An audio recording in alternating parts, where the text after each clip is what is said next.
I'm Malcolm Roseman in Atlanta, Georgia on October 7th. I have the pleasure of speaking with Dr. Fred Katz. Fred, why don't you begin by telling me where and when you were born and a little bit about your early years? Okay, Mel. I was born in the Bronx in 1941, an only child of, actually, my father was born in Rhode Island. My mother was a Russian immigrant. And so I was sort of first generation American. Grew up in the Bronx, and then when I was 9 years old, we moved to a place called Far Rockaway, which is a suburb of New York City, and went to Far Rockaway High School, graduated from Far Rockaway High School in 1958, and then went on to Brooklyn College of Pharmacy, where in 1962 I obtained a pharmacy degree. Uh, about my junior year in pharmacy school, I decided that I really didn't want to become a pharmacist, and decided to pursue a career in medicine. So when I graduated pharmacy school in 1962, I went out to Des Moines, Iowa, where I went to the College of Osteopathic Medicine and Surgery in Des Moines, Iowa. Spent 4 years there and obtained a degree in medicine from that university. Uh, then I went on to intern in Detroit, Michigan for a year, and during my internship, originally I really wanted to be an internist. I always wanted to be an internist, but during my internship I kind of changed my mind and decided to go into radiology. So I applied for a radiology residency and was accepted at the same hospital that I was at, and began my residency, and was about 2 months into my residency, and this would have been in 1967. And at that time I was drafted into the U.S. Army. I should say I was an obligated volunteer because I went in as a commissioned officer. But at that time, I don't know if it's the same today. Well, I guess there is no draft today. So at that time, we received a letter, and we were given like 30 days to accept the commission or be eligible for the draft. So it was kind of a no-brainer. Before you go on now, I believe you were married at this point? Yes. So Oh, yes. when did you meet your wife and where? Yeah, I met Doris, my wife, when I was a senior in high school. No, senior in college. Sorry, when I was a senior in college. And actually, it was about 3 months before I went away to Des Moines to go to medical school. And and we had sort of a long distance relationship for 2 years, after which we got married during the end of my sophomore year in medical school. We lived 2 years in Des Moines together, and then we went to Detroit, where I interned and lived together. And at that time, we had our first child, Barry. That's a girl, Barry. And she was born on December 28th of my internship year. That would have been in 1966. Um, so that takes us back to, I guess, when I became an obligated volunteer and accepted a commission at around, I think it was sort of in the summer of 1967, and I received orders to report to Fort Benning, actually report to San Antonio, Texas, for the Medical Corps Training School in October of 1967. What was that like? It was an interesting experience, actually. It was all physicians, pretty much, and I think in our group there was somewhere around maybe 100, 150 physicians. I forget exactly how many.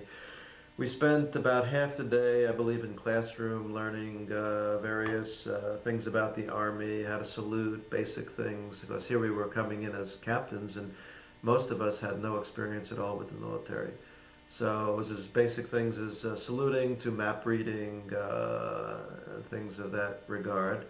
And then for a few hours each day, we practiced various physical things like marching, how to march, how to turn, how to things that I had remembered somewhat from my childhood. But some people did it better than others, and it was a lot of fun actually watching the physicians trying to march and turn.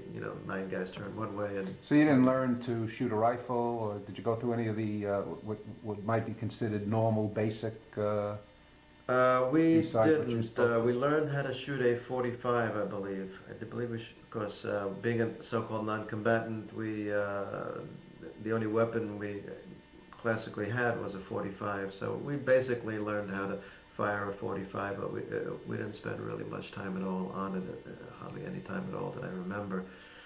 It was mostly marching and all that. We did spend a 3-day session at a place called Camp Bullis, which was in the outskirts of San Antonio, which was that was our sort of our field experience where we actually had to crawl under the barbed wire, and they had live ammunition firing over our heads, which that was probably the most anxiety-ridden weekend of the whole 4 weeks. Because the 4 weeks in general was a very nice experience for at least for me. I enjoyed it. I found it very interesting.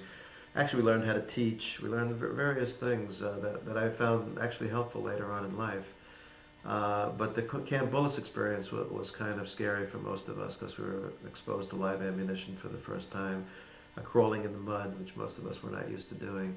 And then we had to go out on a day and a night map reading course. In the daytime, it wasn't too bad. They took us out and dropped us off in small groups in various parts of the preserve, and we had to, with a map and a compass, try to figure out how to get back and come back to the point. What happened to us that was kind of different was what we were dreading was the night map reading course, because we had heard a lot of bad things about that. Groups going out at night and spending all night, lost in this huge camp, and it wasn't very pleasant.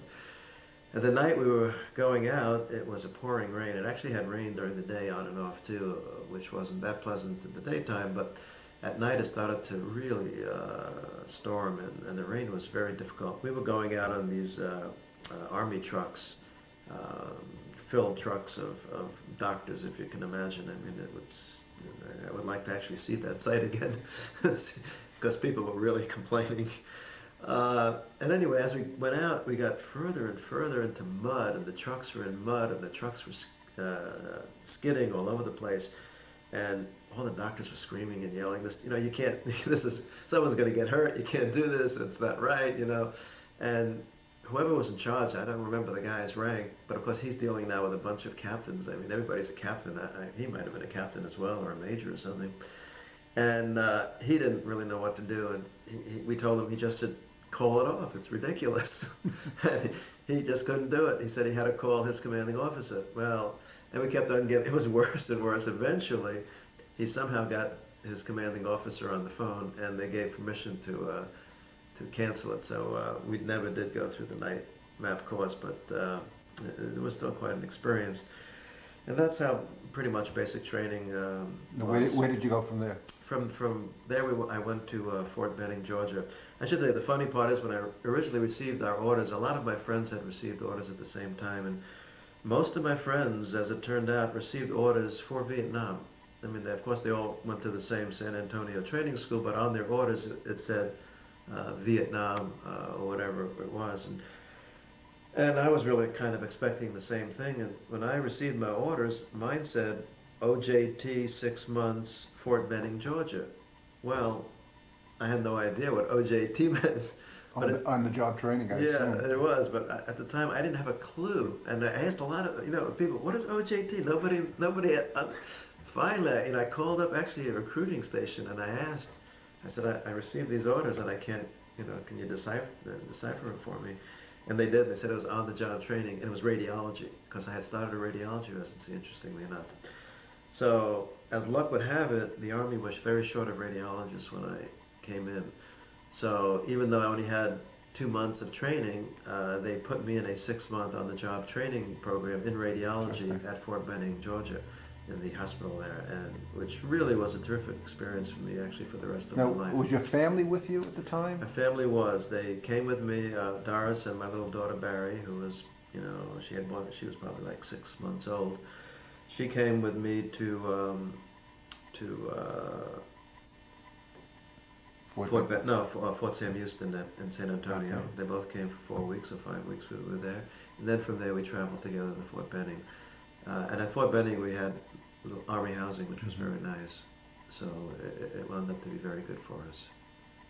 And essentially, was it just classroom training that you went for those 6 months? No, it's actually regular on-the-job training. In other words, Went into the X-ray department and met the radiologist there, and I hit it off very well with my commanding officer, who was a Major Edwin Wilson, and we got along very, very well. And there was two other radiologists there, and they were very, very busy because Martin Army Hospital took care of essentially all the radiological needs for the whole base. And at that time, and it's hard to believe, but we had a troop strength of 50,000 and we had 100,000 dependents. So we were really taking care of a city of 150,000 individuals. Mm-hmm. And we had 3 radiologists, and we were very, very, very undermanned. But there was no casualties there from the war itself? Not from the war, just from the base. We did, because of the jump school and various things, we did have actually a number of casualties, not every day, from but training. From training casualties. It was a huge training base. And mostly the casualties were from the jump school.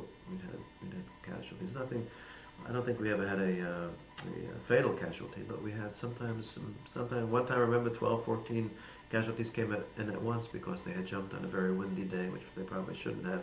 And we received a lot of casualties. Did the 6 months there count towards your residency? Yes, actually it did, yes. That's why it worked out very good for me. They gave me 6 months credit in my residency, so instead of at that time it was a 3-year program, and I only had to take 2.5 years, which was very good. And the other thing that benefited me, the Army, because I wound up with a 1.5 years of experience after that, I was able to take my certification boards in radiology almost immediately after I took my residency, rather than having to wait a year and have a work experience, because they counted that as well. So it really worked out very well for me in that regard. Now, before we go further, after Fort Benning, you were in for the 2 years? 2 years. It was a 2-year stint, even though it was, as you called it, a voluntary obligation. Right. After Fort Benning, what was next? From Fort Benning, I went to Vietnam. So you got orders at that point? Yes. And that would have put you close to 68? Right. Okay. Right. How'd you feel about that? I mean, what was your... I was initially depressed, but somewhat excited. I could tell you an amusing incident if you want. I don't know if but it's funny because being a physician, I wasn't very careful a lot of times about my medals, shining my medals and my stuff and my boots. And Fort Benning is the infantry school. It's to follow me. It's a very, very high visibility place, and there are a huge amount of officers there because of the infantry. All my neighbors were, of course, majors and captains.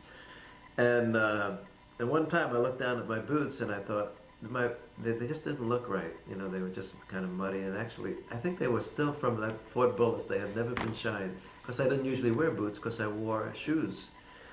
And this is the God's honest truth. I noticed them and I said, I just have to shine my boots. You never know. So I shined my boots. And the next day, I happened to serve as the radiation officer for the base, because since I was the newest radiologist, they gave me that job because nobody else wanted it. So I was stuck. When I asked, what do I do as the radiation officer? The fellow radiologist said, don't worry, it's nothing. You just sign your name. There's nothing ever been happening. Nothing ever happened. And if you do, you call us. So I shined my boots, and the next day I'm sleeping, and about 2 o'clock in the morning I get a phone call, and it says, Operation Red Ball. I said, excuse me? What is Operation Red Ball? Oh, it's a drill that a plane with supposedly a plane with a live atomic bomb has landed on the base, and everybody's to be on call because we may have to go out within the next hour or so. So stand by a phone. Well, it's 2 o'clock in the morning. That's not much of an option anyway. Anyway, sure enough, within an hour I get a phone call. It said, Operation Red Ball is on. We're gonna meet at a certain place, Sand Hill, and at 0800 hours, so in combat uniform. So I said, oh, it's a good thing I shined my boots. So I put on my boots and I put all my stuff out there and I went out there. Anyway, it was really interesting because they had a simulated, plane had crashed and they had all the suits on. Remember those big radiation suits.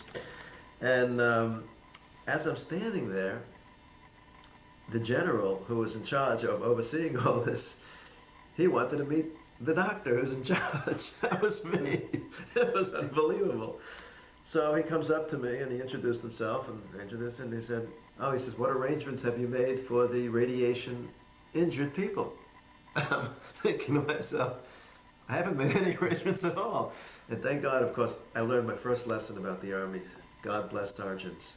My first sergeant, who was standing right there, he popped right up and he said, oh, we've made a, he went through the whole scenario and he had it all down. He said, oh, thank you very much, Doc. You've done a very good job. And he walked away. And I thought, sergeants, that was my first experience, because working with, a sergeant that kind of really knew everything that was going on. And he kind of, the reason I say that is that when I was at Fort Benning, I told you I had a very good relationship with my chief of service, this Ed Wilson, and somewhat near the end of my first year, I was getting near the end of my first year, and I was worried about Vietnam at the time, because a lot of people spent 1 year in the States and 1 year in Vietnam. And one day out of the blue, he said, oh, I want to tell you something. I know you're probably worried about getting orders from Vietnam. I don't think you might have much to worry. I've requested that they keep you here for your second year, because I really like your performance here. And I'm pretty well respected in the Army, and so I think the chances of you going are very nil. I said, great. I was very happy about it. I came home, told Doris, we had a drink, and it was great. And then I got ordered. And then one day I looked at my boots, God's honest truth, and I noticed I had never shined them from the time I was out in this exercise in Sand Hill. They were kind of sandy, and they were sitting in there. I said, I should shine my boots. And I shined my boots. Within 3 days, I had orders for Vietnam. And if I'm telling you, I guess I'm telling you that I'm not superstitious, but I am, I guess, because I never shined my boots the whole year I was in Vietnam. Because I figured the next step might be that I won't be on this planet anymore. So, but that's my boot story. So, anyway, I had a lot of anxiety about going and leaving my baby. My baby actually was almost a year old at the time. It was 9 months old at the time. And so that was but I was excited because I was an only child and I grew up in a very secure environment, and I actually never went to camp. I never did any of those things. And I must tell you, as I got on the airplane at LaGuardia Airport to fly out to San Francisco, and my family was there, and Doris's family, and Doris and Barry. And as I was pulling away, of course, with tears in my eyes and all that, I had this excitement. I'm thinking to myself, this is the first time in my life that I'm going away by myself to somewhere, myself, sort of. And so there was a certain excitement about the whole thing, interestingly enough. And I flew, I don't remember what airline, but it was a commercial airline to San Francisco, at which time I transferred, I don't know how I transferred to Travis Air Force Base. And from there, we flew out to Vietnam on a chartered flight. And it was, I want to say, I don't remember the airline, but it might have been, I don't remember what it was. It was, but it was a TWA. The Armed Forces chartered. You're right. It was a major airline. Where'd you actually fly into? First we flew to Hawaii. We refueled at Hawaii, and we were allowed actually to get off the plane and just kind of walk around. We got into Hawaii, I think it was like at 2 or 3 o'clock in the morning. And from there we flew to Tan Son Nhut Air Force Base, which is right outside of Saigon. The interesting thing on the plane, the only thing I remember about the plane ride, I don't remember it was very long. And at that time, of course, in 1968, my flying experience was very nil. I mean, I hadn't flown very much. I mean, maybe 5 or 6 times. And I always had a lot of anxiety about flying. A lot of people in those days, I think, had a lot of anxiety about flying. Most of the time we were flying in props. They weren't that comfortable. And on this flight, I remember thinking to myself, I don't really have any rush to get there, And it was like 22 hours. I mean, it was a huge flight, but we had to stop. And then we stopped. We also made one more stop, I think, in the Philippines, also a refueling stop. And I remember one of the soldiers next to me saying to me, oh my God, this flight is so long. When are we ever going to get there? And I'm thinking to myself, I don't care if we ever get there. I'm not really enamored about getting there. So, and from that point on, flying never bothered me again. It's interesting.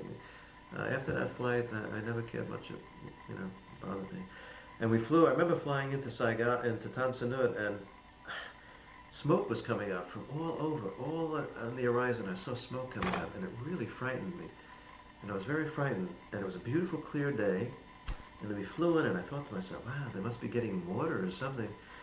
And They told us to just get off the plane and line up outside, right on the plane, on the tarmac. And I'm thinking to myself, are they crazy? We're getting mortared. And so we get off the plane and we all line up. And what I found out was they were burning the feces. Is what they were doing from the night before. And these were, and it's a pretty routine thing. And afterwards I found out, but I couldn't understand it. You know, I guess psychologically I wasn't really prepared for, you know, all the things that I would see. They really didn't explain a lot to us. And another interesting, while we're standing there lined up, one of the guys has a actual convulsion, a seizure, right on the tarmac there. And I remember I ran over. I was the only doctor on the flight, and helped with the seizure. You know, protected his tongue and all that. And he woke up, and then, you know, I spoke to him and he asked him if he had any history of seizures, and he had none, no history of seizures at all. So I'm sure he got the next flight back home. It was a ticket home for him, but to this day I don't know what happened. Hopefully it wasn't a brain tumor, but you know. Now, let me, what, the date that you landed in Vietnam? I don't know. It was November. Okay. I know it was November. Of 60? Of 68. Okay. November of 68. If I'm correct in this, that's about a month prior to the Tet Offensive. I believe Tet was February of yeah, that year was the post-Tet offensive. We had a post-Tet offensive. Okay, I could be off on my. Yeah. So you went there. 68, I think, was the Tet offensive. Okay. 69, they had something called a post-Tet offensive, which we could talk. Now, where were you stationed? During the Tet offensive? Well, after you landed, were you stationed at this Air Force base? No. We spent. What we had to do, we spent a day in the barracks at the Air Force Base. We're awaiting orders to our next assignment, and I received orders to. I was just trying to, as I was filling out the form, I can't remember the name of the unit, but it's the Medical Corps. It was actually like, I think, 2nd Medical Corps or something like that, and it was the headquarters was in Quy Nhon, which is up north on the coast. So from there I had to board actually boarded a C-130, and that was an interesting experience for me too, because this gigantic plane was there. We all went out, waited, and then this gigantic plane pulled up. The back door came down. It was a huge cargo plane, and we all started to just walk onto the plane with our, you know, duffel bag and whatever we had, and they just kept going on, and I was kind of, I remember near the end, and we almost sort of like pushing everybody in an elevator. I've never seen anything like that in my life. And then the back door kind of closed up. Now, the windows were all the way up high, and we couldn't see anything, and the plane made a terrible amount of noise. There was correct me if I'm wrong, but there were no seats. No seats, no. Just sat on the floor. Yeah. And it was shaking, and it was rocking, and it was rolling, and then there was noise, and this guy says to me after a while, I mean, we were there for a long time, and he says, "Excuse me, sir, do you have a watch?" I said, "Yeah," and he said, "Do you know how much longer it is before we get there?" I said, "I really don't have any idea. I would think it's soon. The country's not that big." And he said, and all of a sudden I hear the pilot announce, "Gentlemen, we're about to take off." We hadn't even taken off yet. It was the weirdest thing. And then we took off. You know, it was like unbelievable. So we fly into a place. How long was the trip? To Quy Nhon? Yeah. I don't think it was more than 20 minutes. Oh, okay. It was pretty close. And then we fly into Quy Nhon, and in Quy Nhon, we got off at this little airport, and there's military police everywhere, and there's soldiers everywhere, and we had to go to wherever we were supposed to go. And I found my sign, and I went to where I was supposed to go. I thought that's where I was being stationed, but it was just the headquarters, and I was to meet with my commander the next morning, which I did. And I walked in and I said, you know, I introduced myself, and he introduced himself. It turns out he was a dermatologist, but he was a colonel and now serving an administrative post, which he wasn't very happy about. He really wanted to practice medicine.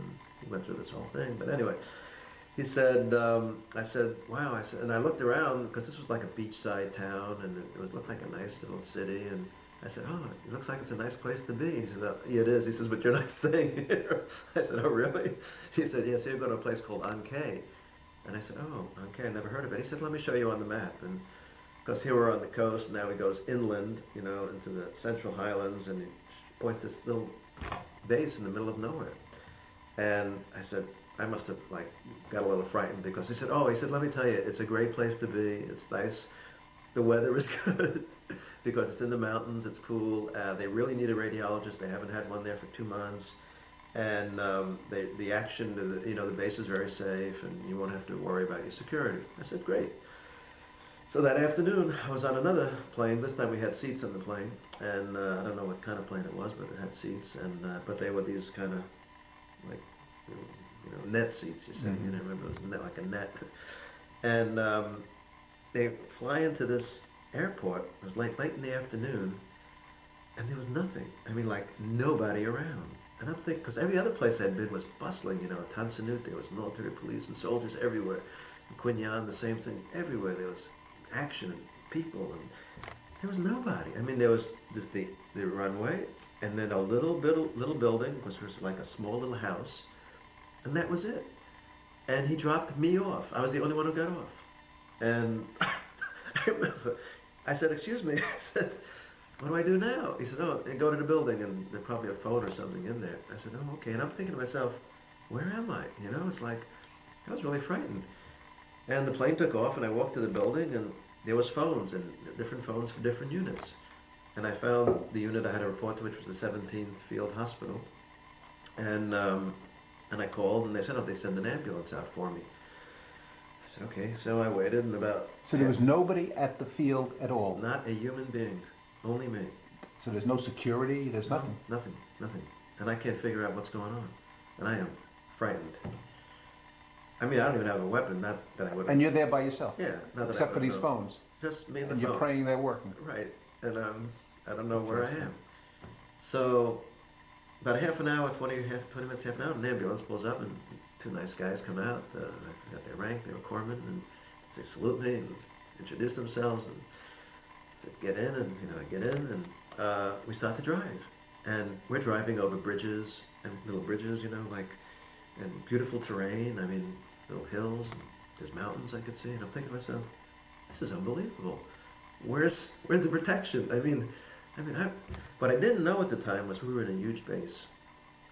The base perimeter of our base was 25 miles around. Oh. It was the largest field base in Vietnam. So all this was well inside the perimeter of a huge camp. So the where you landed was Secure. protected because the security was far away. Way out. Okay. Right. But I had no idea. Of course. And actually, I was even afraid to ask these two soldiers because I don't want to appear like I was scared, because I got to probably work with these guys. So I didn't even ask them anything like that. It was only when I got to the hospital that I realized afterwards that I had been in this huge complex, and it was the home of the 1st Air Cavalry. And I think there was about 25,000 men in their division, and it was a huge camp, huge camp. So I arrived, and I reported to the commanding officer of the hospital, and I was assigned we called it hooches, assigned a place to live, and I had a roommate. It was just me and one other guy, a roommate, and his name was Rick Leon. He was a vascular surgeon, and we had pretty nice living quarters compared to most, because being that we were in the hospital, we had hospital beds for beds, which were very comfortable. So your quarters were actually in the hospital? No, they were across the street from the hospital, Okay. but it was in the hospital. How big of a area. hospital was it? I think we had about 60 beds. Oh, so it's pretty good size. It was good size, but it was a field hospital. It was considered a field hospital, although it was a permanent structure. It wasn't. What's the, if you will, pecking order? I mean, was there an evacuation hospital? Right, that would have been higher. That would have been first. Right, that's the first, and then next would be a field hospital. And after that? Yeah, there would be, battalion stations, Okay. unit stations, because they came from the field as a rule to us. That's why it was a field hospital. I think that was the terminology.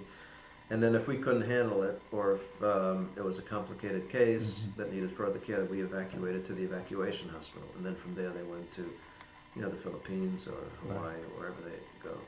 So it was that kind of... What was your first day like in the hospital itself? My first day... Because this is really now the first time where you would be exposed to casualties from a war situation. So what was that day? It was quiet. We had no casualties. I was introduced to my people saw my X-ray department. I found that most of the activities that we did were mostly, not direct combat-related casualties. They were injuries, Mm-hmm. sicknesses, a lot of sicknesses, of course, because again, it was a huge base, 25,000 men.